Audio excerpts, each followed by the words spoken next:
Halo pemirsa, apa kabar Anda hari ini? Senang sekali saya Raden Madlias dapat kembali menemani Anda dalam sebuah program talk show inspiratif. Ini dia Bincang Sehati.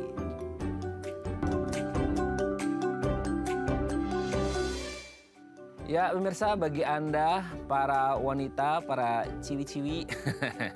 Nah kalau Anda lagi periode ya, monthly period gitu. Ya siklus bulanan gitu ya.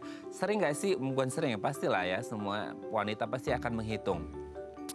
Periode bulan ini berapa hari sih gitu ya. Ada yang kayak, oh ini 3 hari deres banget gitu ya. Ada yang kayak, oh 4 hari dok deresnya, sisanya 3 hari, selama 7 hari itu flek-flek biasa gitu ya. Ada yang kayak, dok kok bulan ini aku nggak haid ya gitu ya, atau nggak menstruasi.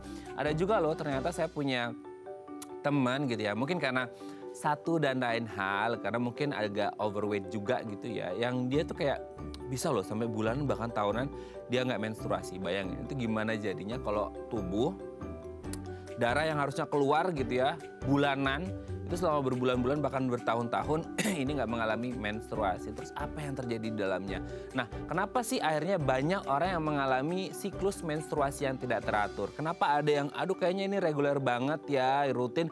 Oh setiap bulan pasti ada berapa hari, selalu siklusnya sama. Kalau dihitung itu selalu berapa puluh hari terus mens. Tapi ada juga yang ternyata kayak, dok udah aku hitung kok kayaknya beda-beda ya setiap bulan ya. Ada yang lebih cepat, ada yang lebih lambat, bahkan bisa lebih lambat banget. Nah hari ini kita akan membahas mengenai bagaimana sih cara mengenali gejala penyebab kenapa ada orang yang mengalami siklus menstruasi yang tidak teratur. Nah sebelum kita bahas tema kita hari ini, kita akan bahas terlebih dahulu beberapa mitos atau fakta seputar menstruasi yang kayaknya udah sering banget kita dengar tapi nggak ngerti ya. Maksudnya ini yang selentingan orang-orang masyarakat di luar sana, apakah ini benar-benar fakta atau hanya isapan jempol belaka alias mitos? Kita akan bahas satu-satu ya. Oke, kita lihat yang pertama pemirsa ya. Nggak boleh keramas katanya kalau lagi menstruasi atau haid. Nah gini, biasanya kalau orang menstruasi, oh nggak boleh keramas gitu ya, apalagi sampoan gitu ya. Nah ini kan menjadi satu hal yang sangat gimana ya, di satu sisi tuh kita, apalagi kalau orangnya beraktivitas gitu ya, apalagi kerjanya di outdoor. Bayangin pulang ke rumah, kotor badannya, keringetan, lepek, nggak boleh keramas. Gara-gara katanya kalau lagi menstruasi gitu ya, terus kita keramasan, sampoan gitu ya, ini bisa menghambat aliran darah. Karena ada di kepala itu bahaya banget. Jadi orang pikir, oh kalau menghambat aliran darah nanti takutnya stroke lah, pembuluh darah pecah lah dan lain sebagainya. Padahal nggak ngerti ya. Sampai detik ini tuh udah ada penelitian belum secara medically proven bahwasanya ketika orang mengalami menstruasi atau haid, mereka itu nggak boleh keramas atau sampoan. Tapi kan di satu sisi gini, ketika kita lagi ketika wanita lagi menstruasi gitu ya, dan mereka mau keramas, apalagi kalau keramasnya pakai air hangat gitu ya, ini kan akan membuat tubuh kita jadi apa? Lebih rileks gitu ya. Apalagi kalau mungkin wanita yang lagi menstruasi itu kan kadang-kadang ngerasain agak sakit kepala gitu ya. Nah sakit kepala ini yang akhirnya terjadi gara-gara apa ya? Penurunan kadar hormon estrogen juga. Nah dengan kita mandi pakai air hangat gitu ya, itu membuat kita jauh lebih rileks kalau Anda sedang mengalami menstruasi. Kita akan bahas ya nanti ya, boleh atau enggak sih wanita lagi menstruasi keramas. Oke, kita lanjut yang kedua pemirsa. Minuman soda katanya bisa melancarkan menstruasi. Oke gini, kenapa minuman bersoda? Kenapa nggak minuman yang lain?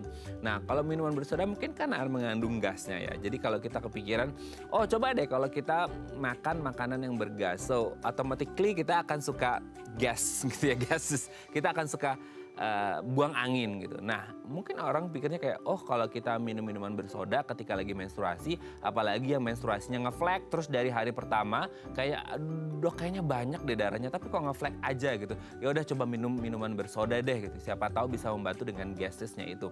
Tapi di satu sisi minuman bersoda ini kan full of sugar ya, penuh dengan gula dan kafein.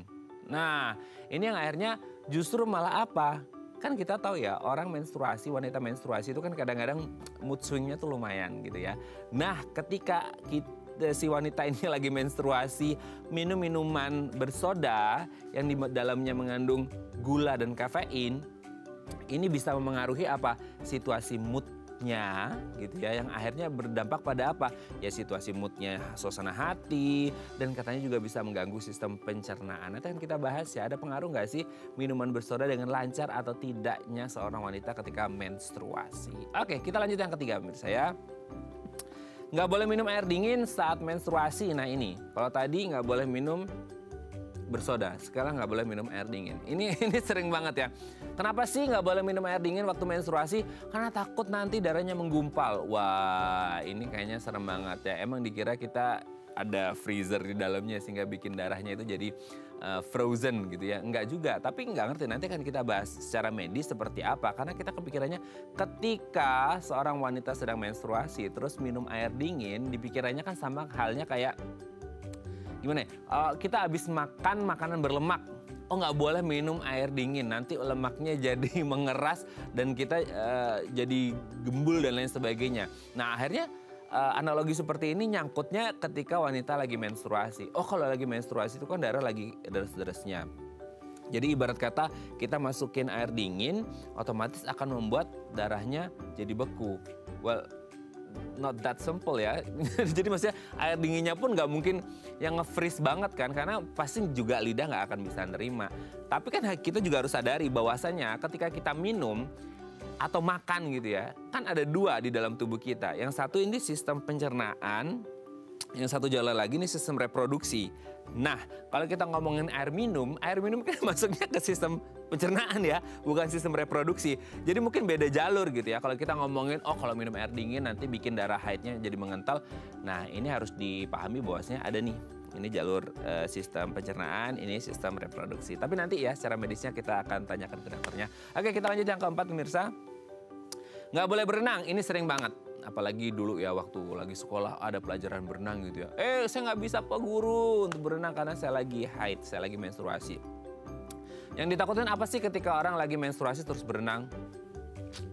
Buyar ya itu ya. Jadi air kolam renang itu katanya akan berubah jadi bening menjadi merah seperti. Well, ya kita juga harus bandingin volume air kolam renangnya berapa banyak ya. Kalau sebak mungkin ya bisa kelihatan, tapi kan ini beda banget. Tapi gini, kalau kita ngomongin orang lagi menstruasi terus berenang gitu ya. Tapi kan di satu sisi jadi kayak kalau kita belajar ilmu fisika gitu ya, itu kan ada tekanan air. Nah tekanan air di kolam renang itu kan lumayan gede. Nah kalau kita pikirannya kayak gitu kayak nggak mungkin lah darah keluar karena kan dia pasti akan kena tekanan dari kolam renang itu sendiri. Tapi untuk tindakan antisipatif sih bisa aja ya. Maksudnya kalau mau berenang boleh aja misal pakai tampon atau menstrual cup gitu ya. Atau mungkin ada ganti pembalutnya yang jadi yang baru. Jadi bisa meminimalkan risiko itu tersebar kemana-mana ya. Oke kita lanjut yang terakhir pemirsa. Nggak boleh berhubungan intim katanya kalau lagi menstruasi. Ini berat ya, karena ini ada banyak pros and cons gitu ya. Jadi banyak pro dan kontra terkait boleh nggak sih kita having sexual intercourse gitu ya selama periode menstruasi. Itu pertanyaan besar. Di satu sisi kayak, oh nggak boleh karena katanya kan ada darah haid. Darah haid itu kan maksudnya kotor gitu ya. Takutnya mengandung bakteri, mengandung virus. Apalagi kalau si suaminya berhubungan tanpa alat pengaman seperti kondom, takutnya akhirnya nempel ke penis suaminya gitu. Terus kemudian nanti terjadi jamur di vagina si istrinya dan lain sebagainya. Tapi di satu sisi ada yang bilang kayak, oh ketika menstruasi itu kan wanita kadang-kadang nyerinya sangat luar biasa. Itu dahsyat banget. Nah ketika melakukan hubungan seksual itu kan akan ketika terjadi orgasm gitu ya, itu kan akan melepaskan hormon-hormon endorfin, hormon-hormon kebahagiaan yang bisa membuat suasana hati jadi lebih happy dan bisa menjadi apa ya, obat pereda nyeri yang alami. Waduh, seger banget ya. Oke, itu tadi beberapa mitos atau fakta seputar menstruasi dan kami akan membahasnya sesaat lagi. Tetap bersama kami di Bincang Sehati.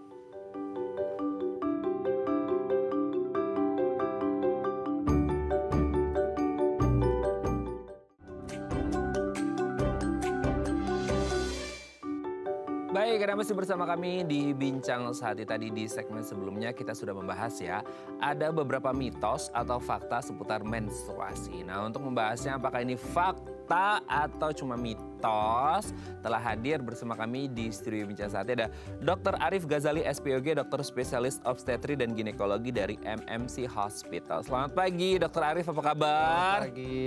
Sehat ya dok ya? Terima kasih. Sehat ya? Alhamdulillah. Alhamdulillah sehat. Oke dok, hari ini kita cowok-cowok maco mau bahas seputar menstruasi ya dok ya. Ya. Oke, kita akan bahas terlebih dahulu sebelum kita ngomongin siklus menstruasi yang nggak teratur itu kenapa, gejala, penyebabnya dan gejalanya seperti apa. Kita bahas terlebih dahulu mitosnya, kayak mitos fakta yang udah kayaknya sering banget kita dengar di masyarakat. Dan Iya, kita harus betul. luruskan ya supaya wanita-wanita Indonesia ini mendapat pengetahuan seputar menstruasi ya.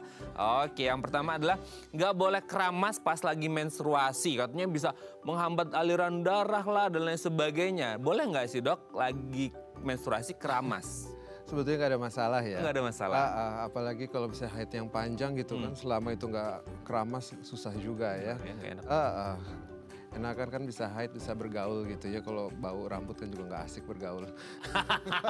nggak bisa hidup socialize sama orang-orang lain. Tapi secara medis ada nggak sih pengaruhnya ketika kan mungkin pikirannya kan gini ya dok ya. Jadi kalau orang menstruasi kan mungkin pikirnya kan lagi darah deres-deresnya, pembuluh darah lagi lancar-lancarnya, terbuka kemana-mana, terus tiba-tiba menstruasi keramas, kena air dingin, tek, orang pikir tuh kalau mandi kan langsung di kepala, itu langsung orang kena stroke jatuh di kamar mandi. Nah, pengaruh nggak sih? Sebetulnya sih enggak ya. Mungkin memang kalau dihubungkan dengan gejala sampingan menstruasi itu sendiri yang namanya PMS gitu ya. Karena ada yang pusing, ada yang ini mungkin memang dikaitkan ke sana. Tetapi itu kan kaitannya dengan fluktuasi hormon yang sebelum haid itu dia seketika turun sehingga akan ada fluktuasi. Nah mungkin di situ dikaitkan. Jadi apapun yang nyentuh-nyentuh kepala nanti huru-hara gitu. Kesannya sensitif gitu ya? Kesannya sensitif padahal enggak. Perempuan itu sekuat itu kok. Kita kan justru butuh orang maco ya untuk ngasih tahu perempuan itu tuh emang sekuat itu gitu.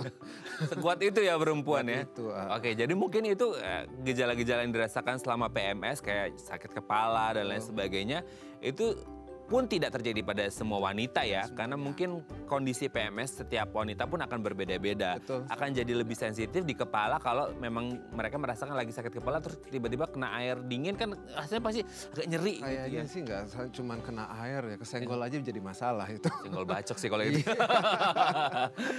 Oke ya, jadi nggak ada masalah ya kalau mau keramas lagi menstruasi. Oke, kita lanjut yang kedua dok.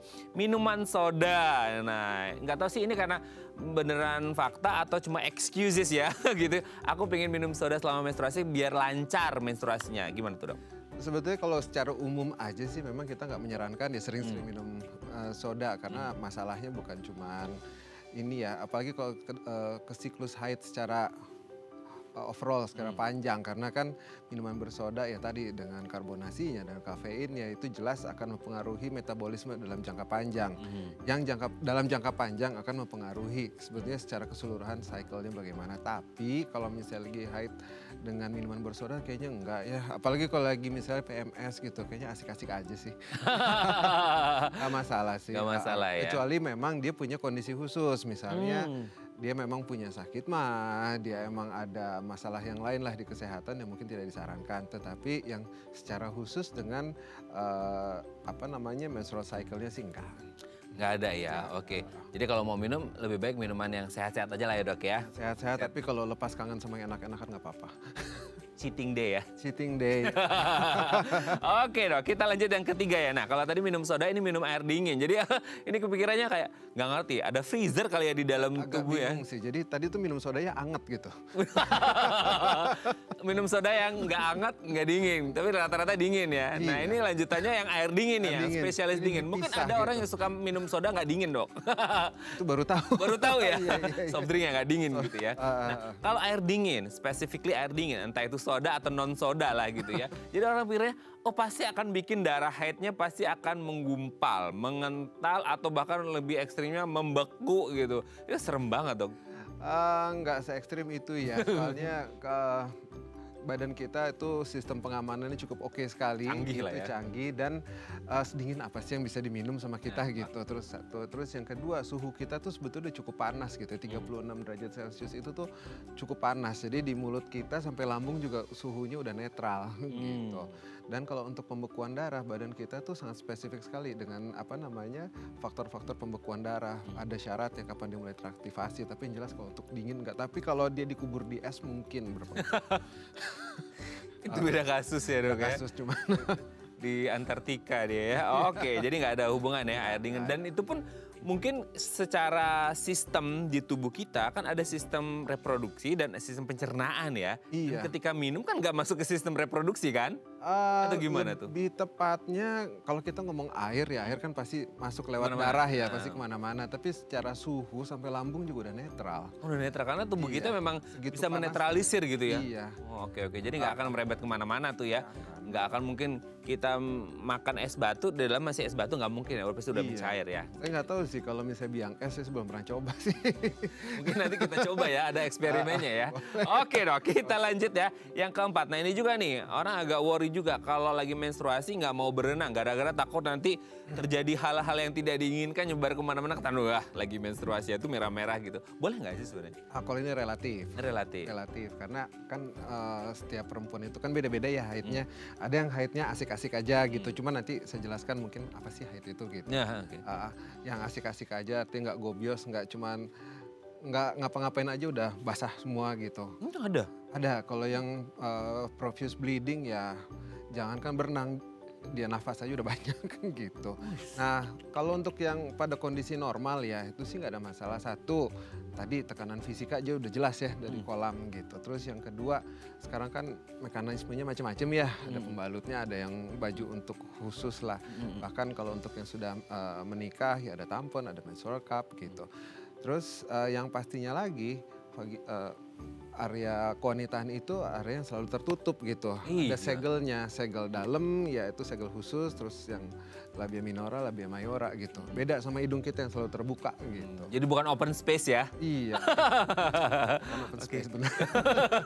Jadi memang ada pintu-pintunya Ada gitu ya. Jadi pintu-pintunya. yang akan selalu tertutup, nggak asal ngemplong gitu aja Betul. ya. Oke, jadi aman ya kalau normal-normal aja. Oke dok, yang terakhir, nah ini nih, ini agak ya ini kita di luar ngomongin konteks agama mungkin ya yang lebih sensitif, tapi secara medis gitu. Ketika ngomongin nggak boleh berhubungan intim ketika menstruasi, gimana tuh dok? Oke, ini memang beberapa kebudayaan menyarankan, beberapa kebudayaan tidak menyarankan, beberapa agama juga menolak. Kalau saya sih ngeliat langsung dari ininya aja ya. Jadi memang kenapa sih si vagina itu bisa sehat gitu. Jadi vagina itu sehat karena dia punya ekosistem sendiri, dia punya environment di mana dia harus asam. pH-nya harus 3, sekian gitu, 3,5 sampai 5. Nah, ketika lagi haid otomatis dia dilewati darah yang pH-nya netral 7,3 ke atas. Jadi otomatis saat itu daya tahannya pun juga berubah gitu. Kita nggak bisa bilang pasangannya harus steril atau apa, pada kondisi itu jelas bukan kondisi yang cukup baik. Di samping satu masalah lubrikasi jadi bermasalah, terusnya di haid juga ada resiko nyeri saat haid. Terus yang pasti saat tidak haid di mulut rahim itu ada lendir khusus tuh sebetulnya yang akan memblok apapun yang dari vagina naik ke atas. Makanya jadi sperma aja bisa naik ke atas itu diseleksi gitu, bisa lewat situ. Nah saat haid lendir itu tidak ada gitu, jadi plong naik ke atas. Jadi just in case itu suatu intercourse yang bermasalah, tidak bersih, yaitu infeksinya langsung naik. Dan ini kasusnya memang agak cukup sering kita dapatkan. Jadi setelah itu jadi sering nyeri lah perutnya gitu, sampai panggulnya nyeri. Yang kadang butuh pengobatan agak panjang, nggak jarang juga harus operasi gitu, karena ya udah jadi bisul gitu di dalam. Aduh. Jadi kalaupun memang penganut kebudayaan yang tidak melarang, nggak apa-apa, yang penting dipastikan bersih ekstra bersih gitu. Tapi kalau boleh secara medis sih kita tidak menyarankan. Oke, puasa dulu ya dok ya. Puasa. Berapa hari? 7 hari kali ya? Nah itu nanti Oh nah itu dia, itu nanti akan di-spill dikit nanti di next segmen ya dok ya. Oke, thank you dok sudah terjawab ya mitos faktanya. Nanti kita lanjut lagi di segmen selanjutnya ya. Oke pemirsa, kalau Anda punya pertanyaan seputar tema kita hari ini, boleh tanya-tanya di 0212903244 atau DM Instagram kami di @theifamily. Kami akan kembali saat lagi.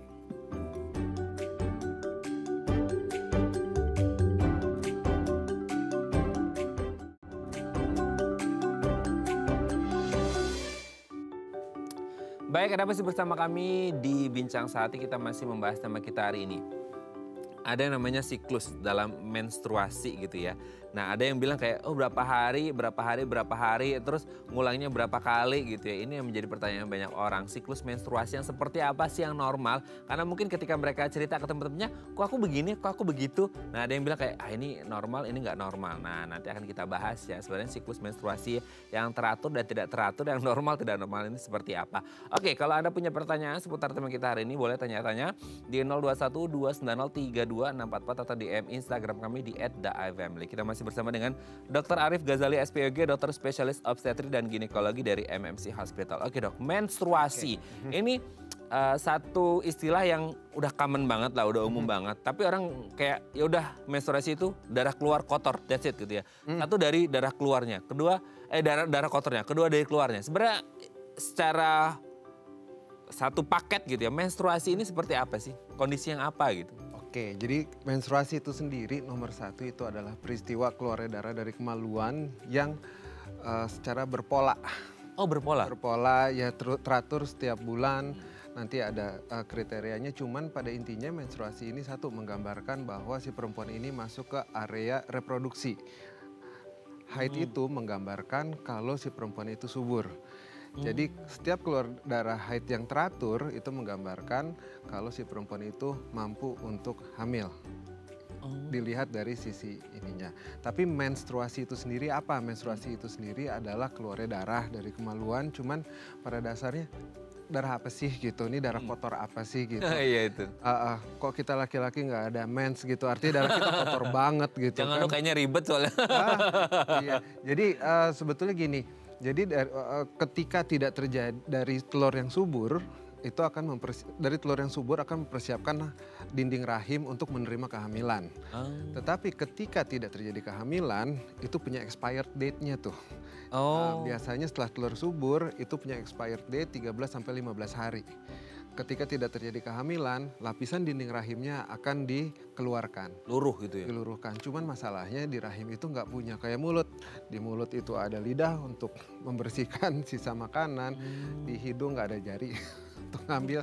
Rahim itu kan areanya lumayan remote ya. Jadi caranya gimana? Jadi di bawah lapisan lendir itu pembuluh darahnya akan pecah. Mengeluarkan darah sehingga dia seperti perosotan keluar dari rahim keluar. Nah, cuman kenapa bisa sampai seminggu berdarahnya bisa berapa hari? Ya karena mulut rahim itu kan lubangnya kecil, jadi setelah itu mengantri. Nah, haid itu sendiri punya kriteria kapan kita bisa bilang normal. Nah, itu dia. Nah, jadi kalau di haid itu yang harus kita lihat satu intervalnya, lamanya, jumlahnya, dan keluhan yang diantaranya. Di situ, dari situ aja sebetulnya seorang perempuan bisa tahu saya ini sehat apa enggak. Gitu. Kapan saya harus ketemu dokter atau ya udahlah saya oke-oke aja gitu. Nah, intervalnya pertama ini yang paling penting. Satu, dari hari pertama ke hari pertama yang selanjutnya normalnya yang diakui oleh WHO saat ini adalah 24 sampai 38 hari. Oke, 24 sampai 38. Artinya jadi kalau misalnya dia dalam 1 bulan bisa haid 2 kali, tapi masih masuk 24, it's okay. Gitu. Oke. Tapi kalau misalnya udah lebih dari sebulan nih, tapi masih masuk nih 38, it's okay. Dan ini menggambarkan pematangan telurnya seperti apa. Terus yang kedua dari durasinya. Durasi yang normal antara 3 sampai 8 hari. Artinya saya haid kok teratur setiap bulan cuma 2 hari. Itu bukan haid. Oh bukan? Bukan, jangan itu cuma bleeding biasa. Gitu. Oh itu bukan masuk ke haid ya? Bukan, makanya harus masuk kriteria haid dulu. gitu. Dan haid itu bukan spotting, haid itu ya keluar darah. Meskipun secara interval dia udah masuk. Secara interval udah masuk, makanya harus dilihat dulu. Gitu, kayak misalnya kita makan 3 hari sekali, makan angin, kan bukan makan. Iya. Nah terus yang ketiga, jumlah. Mana jumlah? Jumlah haid memang kalau kita ngelihatnya jangan lebih dari 80 cc per bulan. Makanya kenapa sih perempuan-perempuan itu nggak ada yang harus tambah darah. Oh iya betul. Nah, karena darah itu cuma media untuk mendorong si lendir-lendir itu keluar. Oh. Jadi bukan darah kotor, karena kita nggak pernah haid dong. Oh iya. Media di badan kita untuk cuci darah ya ada limpa, ada liver, ada ginjal gitu. Nah jadi rahim bukan. Nah yang terakhir keluhan yang menyertai. Apakah nyeri, apakah PMS. Gitu atau ada infeksi di di sekitar haid. Nah itu yang harus kita perhatikan. Nah itu jadi harus tahu dulu nih kriterianya. Jadi kalau misalnya haidnya kurang dari 24 hari kita biasa bilangnya irregular bleeding. Tapi kalau misalnya di atas 38 hari kita bilangnya oligomenore. Di atas 3 bulan tidak haid kita bilangnya amenore atau tidak haid. Nah, Oke dok, dari yang pertama intervalnya dulu 24 sampai 38. 24 itu hitungannya hari pertama. Misal hari ini si A ini menstruasi haid. Berarti akan menstruasi lagi di hari ke-24, besok berarti hari kedua ya. 2, 3, 4, 5, ke-24 dia bisa haid lagi. Tapi kalau 23 berarti dia tadi irregular bleeding. Kita bisa consider tuh irregular bleeding. Gitu. Kenapa? Karena gini, apa sih yang bikin panjang pendeknya? Jadi iya, dari haid itu sendiri ada 2 fase. Satu fase pematangan telur, satu fase persiapan kehamilan. Jadi kalau kita biasa bilang satu fase proliferasi, satu lagi fase sekretori. Kalau mau di Google. Jadi kalau fase proliferasi ini juga dibilang fase folikuler. Artinya fase pematangan telur. Jadi dari telur nggak matang sampai siap dibuahi. Nah, cuman fase ini bervariasi nih, bisa pendek, bisa panjang. Betul. Nah, setelah telur itu mateng, masuk ke fase sekretori atau fase persiapan kehamilan. Nah, ini relatif stabil. Kenapa? Karena gini, jadi ketika si telurnya udah mateng, ini cangkang telurnya menghasilkan hormon yang namanya progesteron. Nah, waktu 13 sampai 5 atau 2 minggu itulah, itu cuman menghitung expired date si progesteron itu. Setelah 2 minggu masa hidupnya habis, si progesteronnya turun, barulah terjadi persiapan untuk haid gitu. Sebetulnya lebih kompleks lagi sih. Cuman haid itu sendiri sebetulnya adalah suatu proses yang sangat harmonis dan dinamis dari otak, metabolisme badan, telur sama rahim. Jadi semua dari ini inisiatornya dari otak. Gitu. In collaboration with the brain ya. Jadi collab lah ya. Betul. Jadi dari haid itu sendiri kita bisa menilai sebetulnya gimana sih sebetulnya orang di depan kita gitu. Wow. Dok saya haidnya gini. Oke. Gitu. Bisa kebaca ya? Iya sih sebetulnya. Aduh keren banget ya. Oke, nanti kita lanjut lagi ya dok ya. Di segmen selanjutnya nggak kerasa kita harus break terlebih dahulu. Oke pemirsa, kalau Anda punya pertanyaan boleh tanya-tanya di 0212903244 atau DM Instagram kami di @theivamily. Kami akan kembali saat lagi.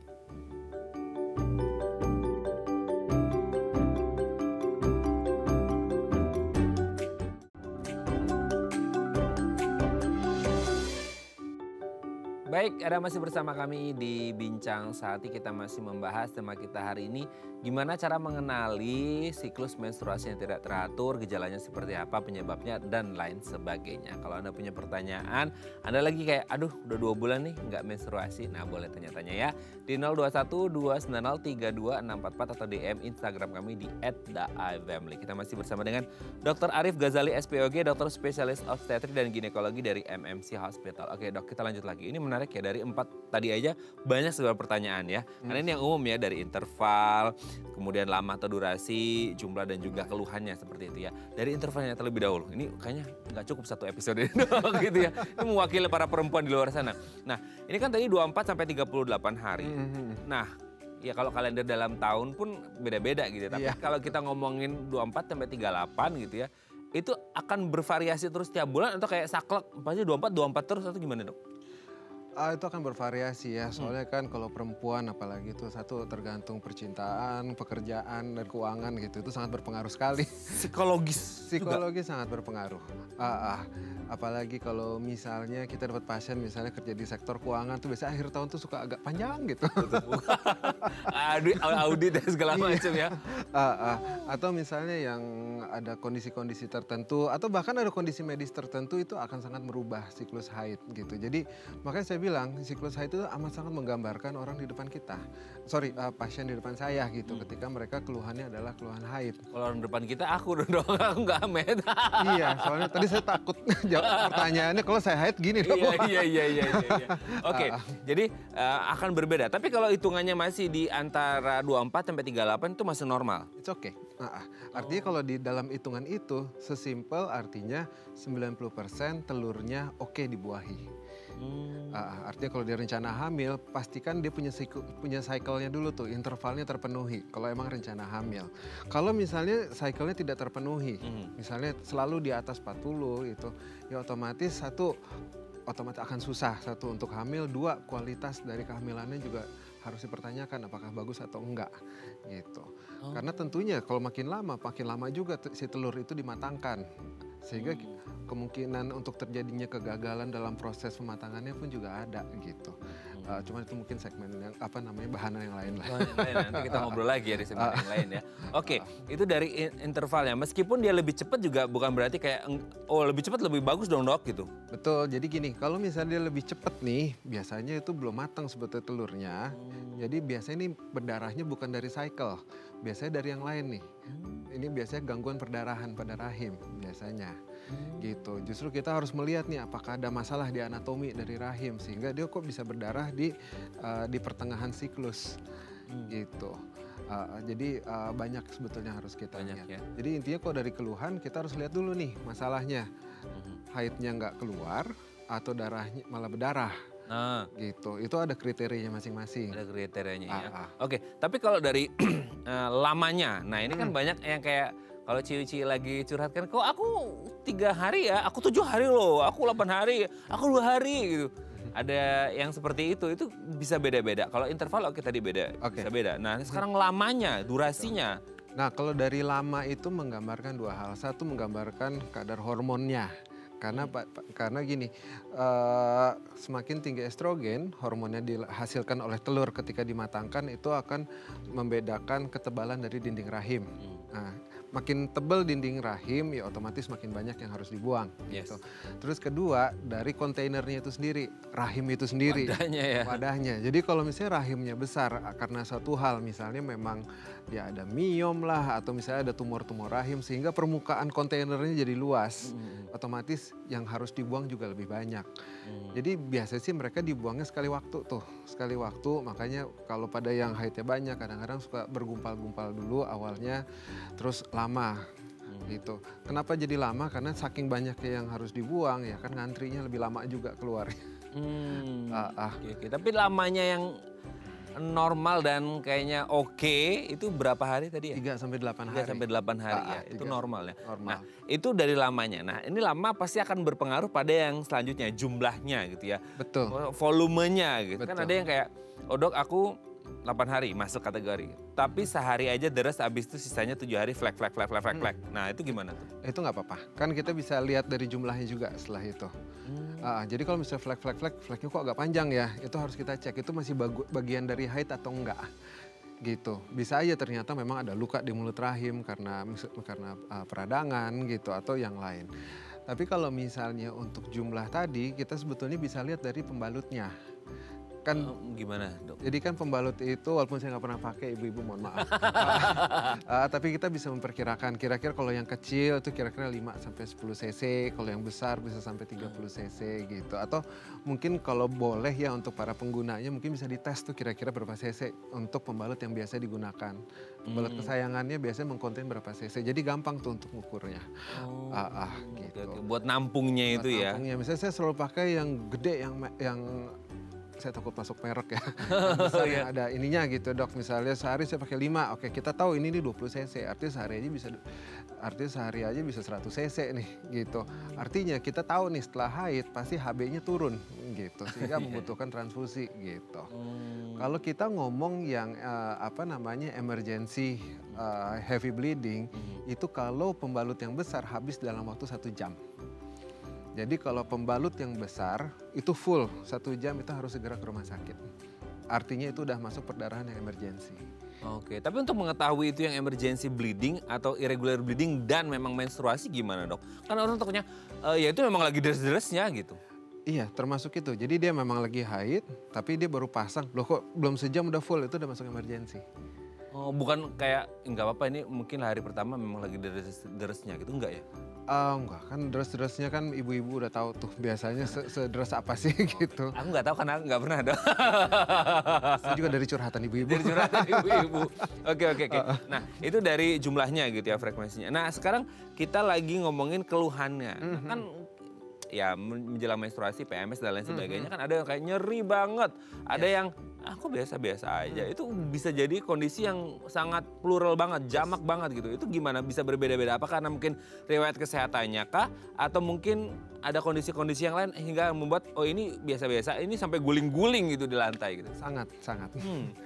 Jadi kalau misalnya dari fluktuasi hormon tuh macam-macam. Apalagi kalau misalnya hormonnya tadi cenderung lebih tinggi gitu karena satu hal atau di drop gitu, itu pasti pengaruhnya sangat lebar.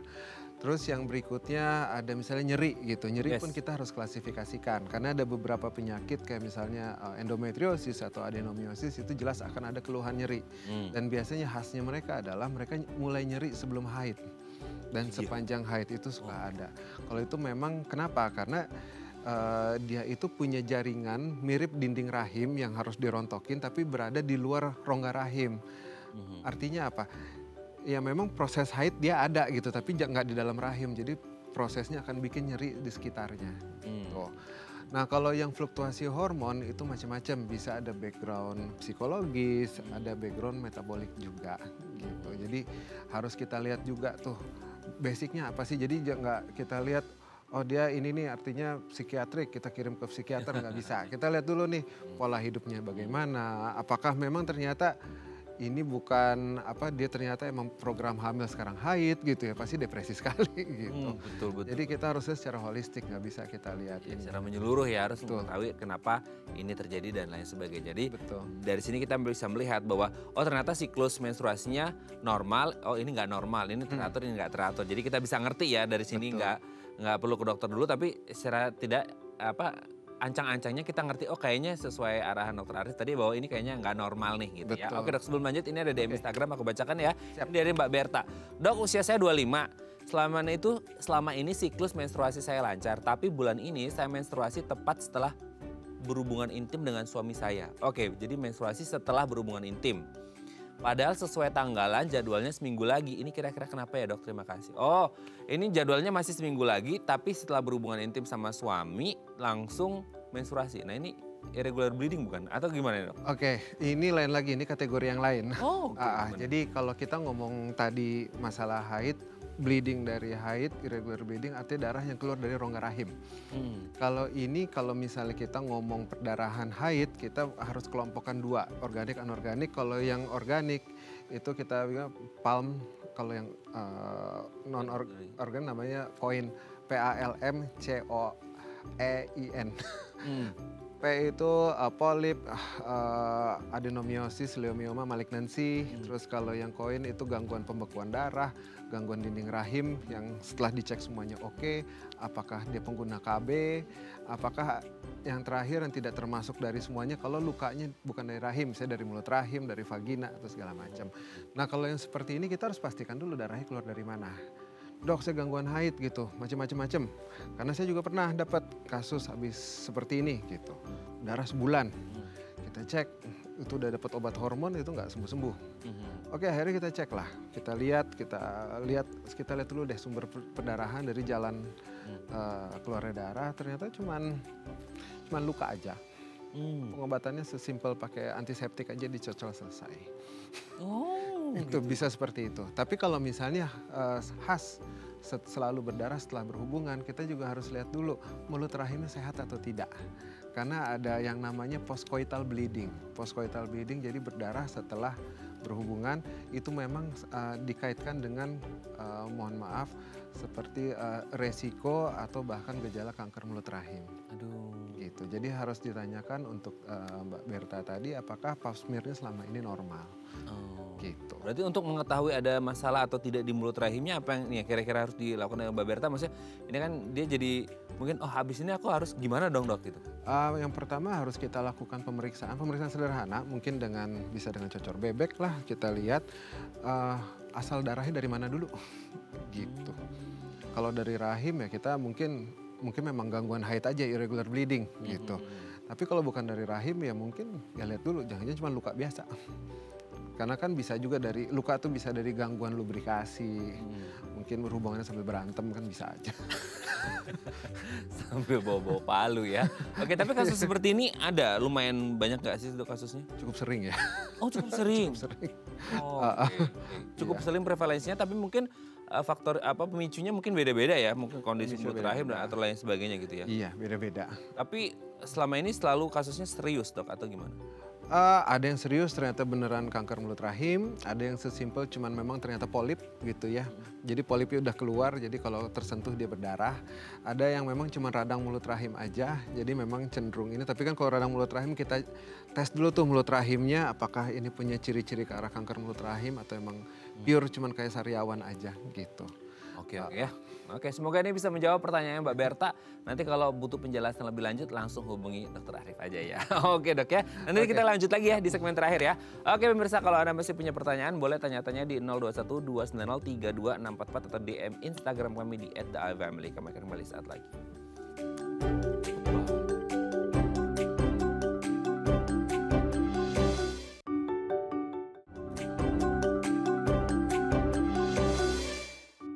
Baik, Anda masih bersama kami di Bincang Sati. Kita masih membahas tema kita hari ini bagaimana mengenali siklus menstruasi yang tidak teratur, penyebabnya, gejalanya seperti apa. Tadi sedikit banyak sudah dijelaskan oleh dokter kita ya. Kita masih bersama dengan Dr. Arif Ghazali, SPOG, dokter spesialis obstetri dan ginekologi dari MMC Hospital. Oke dok, ini kalau kita mengcover apa yang kita perbincangkan hari ini, sebenarnya kalau dilihat dari 4 hal tadi ya, dari interval, jumlah, lama atau durasi dan keluhan gitu ya. Ini kan menjadi 4 poin yang kita udah mulai bisa hitung-hitungan nih gitu ya para perempuan di sana kalau konsepnya seperti ini seperti itu gitu. Nah, untuk mengetahui teratur atau tidak teratur, normal atau tidak normal ini kan bergantung pada 4 tadi. Tapi kalau secara mungkin beda-beda ya, maksudnya akan berbeda hitungan itu masuk normal atau enggak dan tidak apa sih yang harusnya kita ketahui gitu untuk mengetahui bahwa ini normal atau enggak gitu. Intinya cuma satu sih, tahu normal apa enggak aja itu paling penting gitu. Karena dari situ kita masih banyak yang akan kita gali sebetulnya, jadi nggak berhenti di situ gitu. Karena misalnya ada perubahan itu akan kita gali lagi, apa yang waktu itu bikin berubah. Apakah waktu itu dia minum obat-obatan, apakah waktu itu misalnya biasa olahraga jadi berhenti olahraga, atau misalnya waktu itu lagi berantem lah misalnya gitu. Atau waktu itu pindah kerja, adaptasi baru, itu sangat berpengaruh gitu. Kalau minum obat semisal dok, minum obat kan mungkin ada yang karena komorbid tertentu atau karena hal-hal tertentu dia harus rutin minum obat gitu ya, itu pengaruh juga atau gimana? Ada, jadi misalnya ada orang misalnya sakit metabolik, misalnya sakit diabetes gitu. Dengan dia minum obatnya ya itu jadi teratur gitu. Karena kalau kadar insulin yang tidak teratur, insulin yang ngaco, jelas dia akan banyak mengganggu telurnya sehingga dia nggak respon terhadap hormon dari otak gitu. Atau ada obat yang lain lagi, contoh ada salah satu obat sakit lambung gitu ya, misalnya golongan domperidon. Itu enak tuh untuk ngurangin mual tuh enak sekali gitu. Tetapi kalau dalam penggunaan lama untuk beberapa individu yang sensitif justru dia akan berhenti haidnya. Bahkan bisa berpotensi keluar ASI juga gitu. Itu kan kadang-kadang, sorry ya, bukan ngomongin addicted, tapi kebutuhan mereka harus minum itu gitu. Terus gimana dong? Harus milih atau gimana? Enggak sih, kalau soal pengobatan kan balik lagi. Obat itu just a cure ya. One factor of cure gitu. Cuman kan kalau untuk pengobatan kan dari awal ya.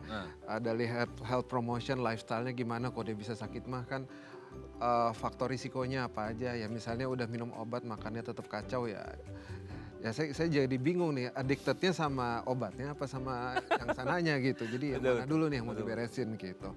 Jadi kita nggak bisa ngobatin tuh hanya murni berhenti haid, kita kasih obat ini. Kalau haidnya gini, ini atau penyakit yang lain, kita harus lihat dulu background-nya apa.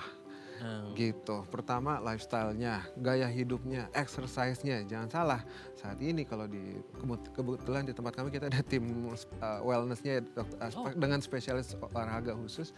Justru jujur gangguan haid sekarang lebih banyak saya selesaikan dengan tim sports medicine.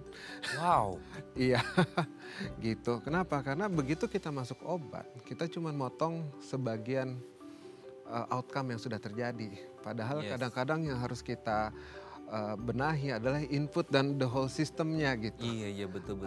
Jadi dari akarnya ya itu masalahnya diselesaikan ya. Nanti kan yang emang sekarang harapan yang diinginkan apa sih gitu? Apakah saya pengen haid teratur gitu? Saya aja tidak pernah mendambakan haid gitu. Ya iyalah dok. Betul. Artinya apa sih yang mau kita kejar? Artinya kan quality of life yang baik. Betul. Gitu. Dan ternyata setelah kita perbaiki, apa yang terjadi? Satu, PMS sangat bisa ditekan. Oh itu kayaknya impian. PMS bisa ditekan. Terus yang kedua, yang beberapa belakangan nih baru ini karena kan udah agak lama ya kita lakukan. Ini perimenopause. Oh itu juga jadi momok bagi setiap wanita. Menopause selalu jadi menakutkan gitu. Padahal menopause is just another day. You just become like me, you see I'm happy gitu. Seharusnya kan tetap happy juga dong gitu. Dan itu ternyata bisa ditekan gejalanya. Gejala night sweat yang mungkin kadang ada yang bisa 100% di ini atau cuma sebagian, tapi jelas beberapa pasien yang memang dengan lifestyle yang cukup baik makannya sesuai dengan kebutuhan ya, saya nggak bilang diet keras gitu ya, sesuai kebutuhan, exercise juga sesuai target, itu ternyata kita dapatkan memang ya just another day aja. Kemarin haid, sekarang ya udah berapa tahun sih dok nggak haid gitu. Oke, jadi kalau memang ada siklus yang biasanya reguler, teratur normal, terus ada yang tiba-tiba terjadi pergeseran gitu ya, itu berarti harus tanda tanya ya? Iya, kita lihat dulu masalahnya apa. Kalau memang ada masalah yang harus kita selesaikan saat itu, misalnya karena ada tumor miom ya oke kita selesaikan. Tetapi pada intinya adalah kenapa bisa tumbuh gitu. Apa yang bikin dia tumbuh? Apakah memang genetik dia mau nggak mau tumbuh atau emang ada faktor lain di badan dia yang menyebabkan itu bisa tumbuh gitu. Tapi kalau terjadi pembiaran terus ya udah nggak apa-apa lah, yang namanya ngacak-ngacak biarin aja, itu efeknya apa sih dok kalau akhirnya nggak teratur terus gitu? Nah ketika misalnya ngacak-ngacak nggak teratur, dinding rahim itu sendiri yang harus kita ini. Jadi gini, dinding rahim kenapa harus ada expirednya dibuang? Karena kalau kelamaan dia ada di situ dia bisa berubah sifat, itu aja. Mungkin kalau pernah dengar yang namanya kanker dinding rahim. Betul. Itu karena dia nggak ada sinyal tuh telurnya matang sehingga harus dibuang. Jadi sinyal dia adalah tumbuh, that's all. Jadi begitu telur matang, sinyalnya berubah, dipadetin, tunggu bayi gitu. Aduh ya kompleks banget ya jadi wanita ya dok ya. Oke, sebenarnya banyak yang mau kita bahas dok, tapi waktu juga next time kita harus ngobrol lagi seputar kewanitaan, sistem reproduksinya yang mungkin ini menjadi pertanyaan bagi banyak wanita di luar sana tuh, tapi mungkin mereka nggak punya media untuk bertanya-tanya. Nanti mungkin next time kita ngobrol lagi dan pasti banyak yang terbuka lagi. Terima kasih Dr. Arif. Sama-sama. Saya terus salam untuk keluarga di rumah dan teman-teman di MMC Hospital. Selamat pagi. Oke pemirsa, itu tadi perbincangan kita dengan Dr. Arif. Semoga bermanfaat ya. Saya Radha Madias pamit. Sampai jumpa dan selamat kembali beraktivitas di hari Senin yang indah ini. Ingat, jaga kesehatan sistem reproduksi wanita Anda. Sampai jumpa. Thank you dok.